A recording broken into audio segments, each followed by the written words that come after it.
सब लोगों को प्रणाम। चक्रव्यूह का मतलब चारों तरफ से एक घेरा डालना, एक बंदी बनाना। और जो सहारा इंडिया परिवार के साथ पूर्व के सरकार के द्वारा बहुत सोची समझी प्रायोजित कार्यक्रम के तहत इसको स्वरूप दिया गया। और एक दिमाग में हमेशा आता है कि आखिर सहारा के साथ ही क्यों और भी देश के प्राइवेट सेक्टर, पब्लिक सेक्टर के बहुत सारे वित्तीय संस्थान हैं, उनके साथ क्यों नहीं हुआ।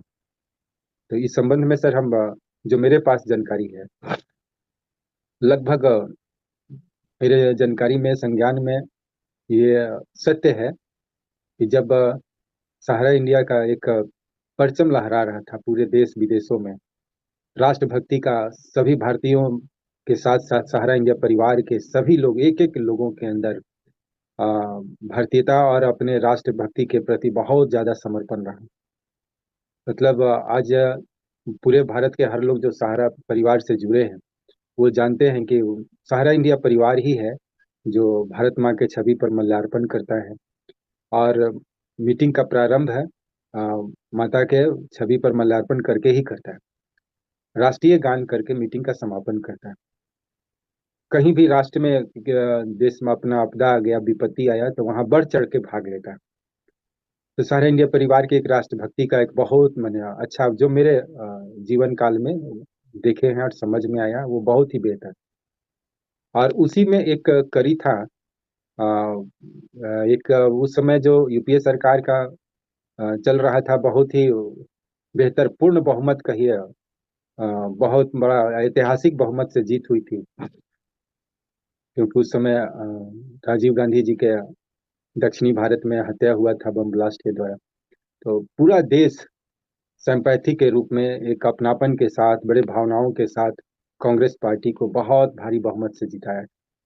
और ये सत्य है, हम समझते हैं कि जो लोगों को भी याद होगा याद करेंगे। और बहुत बेहतर स्थिति में सरकार आई, विपक्ष बहुत कमजोर रहा।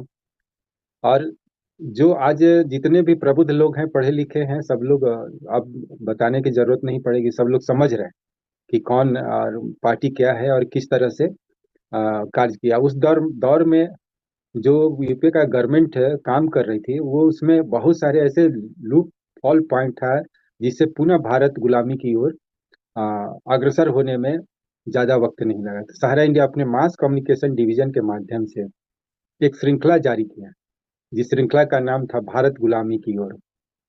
और उसमें बहुत सारे चीजों को रखा गया, भारत कैसे गुलामी की ओर अग्रसर हो रहा है और इसमें सुधार का कहाँ कहाँ उपाय है।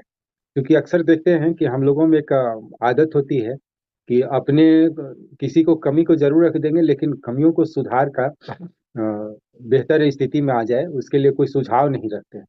तो उस समय के कार्यकाल में जो मेरे संज्ञान में है, और हमको लगता है कि हमारे आदरणीय ठाकुर सर को भी बहुत अच्छी तरह से याद होगा कि एक श्रृंखला जब शुरू हुआ तो 89 दिन तक कंटिन्यू चला। भारत गुलामी की ओर केंद्र सरकार को आतंकित करने वाले चुप्पी का पहला दिन, दूसरा दिन, तीसरा दिन, इस तरह से लगातार 89 दिन तक।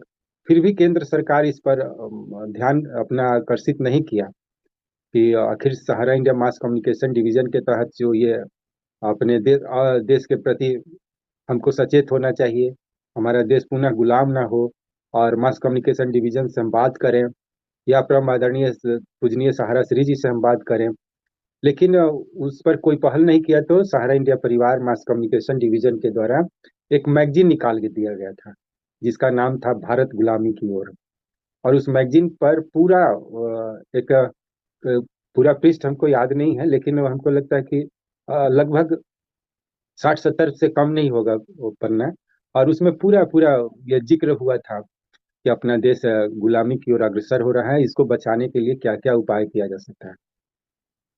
ये सब घटना से एक तो राष्ट्रभक्ति का एक बहुत बड़ा उदाहरण था कि अपने देश को बचाया जाए, अपने देश के तरह तरह के कदम को रोक करके और सुधार किया जाए।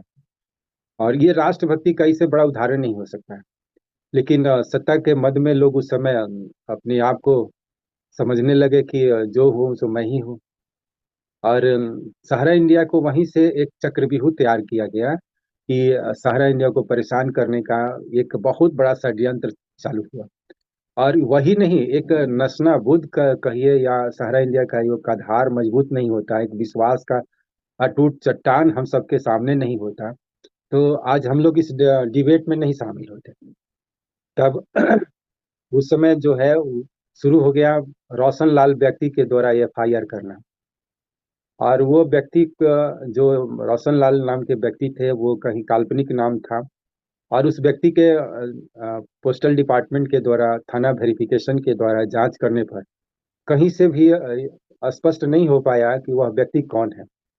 और काल्पनिक व्यक्ति के द्वारा एफआईआर दर्ज करा करके सहारा को परेशान करने का एक षड्यंत्र चालू हुआ। तो सहारा भी अपने पक्ष में अपनी बातों को रखा। बात गया मामला हाई कोर्ट इलाहाबाद।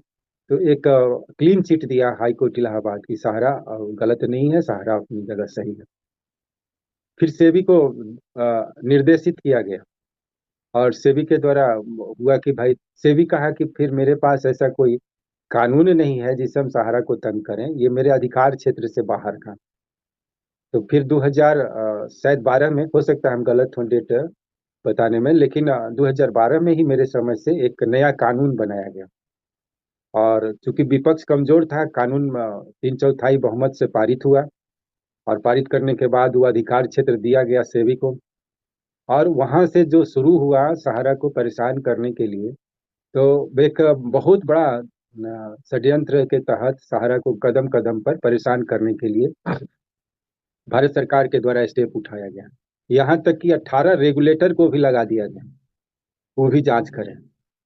और जांच में कहीं कुछ गड़बड़ पाया जाए तो तुरंत इन पर कार्रवाई शुरू किया जाए। और बाद में तो ऐसा हो गया कि एक होता है कि बिना अपराध को भी अपराधी बना देना। और हम तो कानूनी विशेषज्ञ नहीं हैं, फिर भी आपको बता रहे हैं कि कोर्ट के द्वारा वो भी एक समन जारी हो गया। तरह तरह का वो आरोप लगा करके बैंक अकाउंट को प्रतिबंधित किया गया।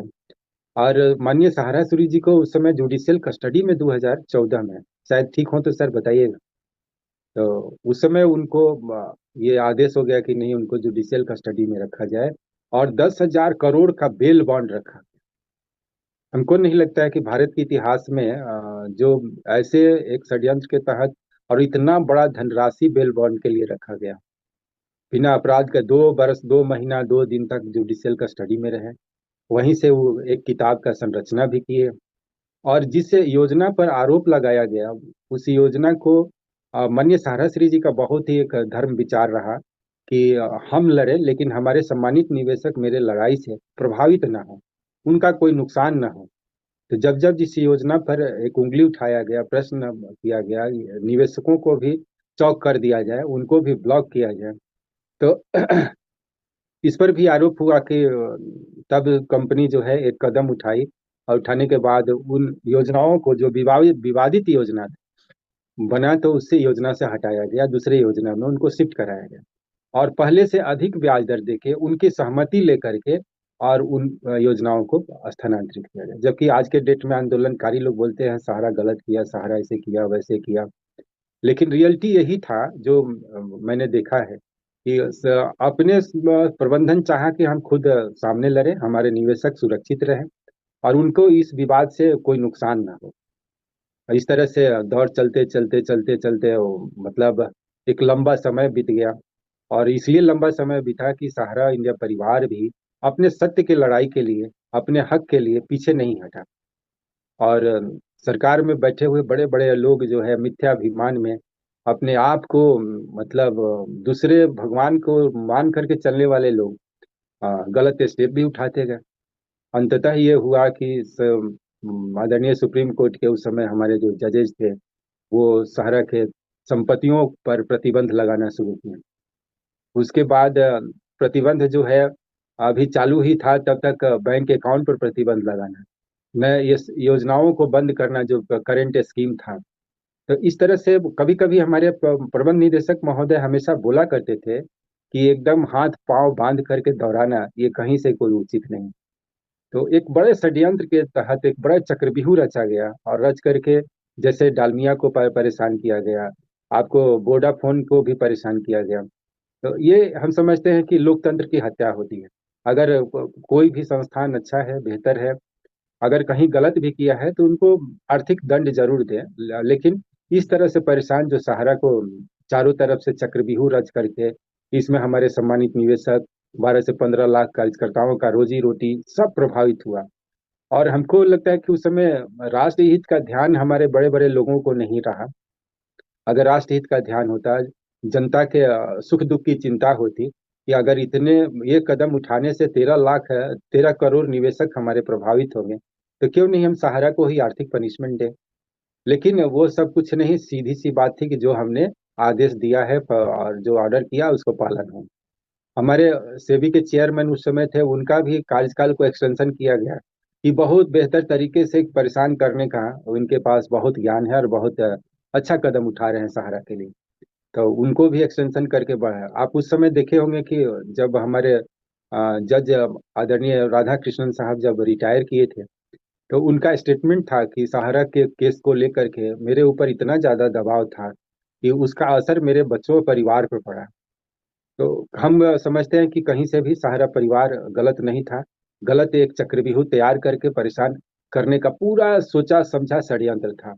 इसलिए मेरे इस कार्यक्रम को अगर कोई देख रहे हैं तो बहुत ध्यान से सुने, पुराने जितने भी वरिष्ठ हैं उनको इन बातों को बहुत बेहतर तरीके से ज्ञान। आज हम लोग अगर सहारा परिवार के लिए लोग बोलते हैं अंधभक्ति है, या अपने शब्दों में वो जो भी बोले, अंधभक्ति नहीं, विश्वास है कि सहारा इंडिया परिवार वास्तव में जो आरोप लोग लगाते हैं वहाँ कहीं वो आरोप दूर दूर तक नहीं दिखाई देता है, बल्कि एक षड्यंत्र दिखाई देता है, जहाँ पर षड्यंत्र के तहत किसी को परेशान करने का।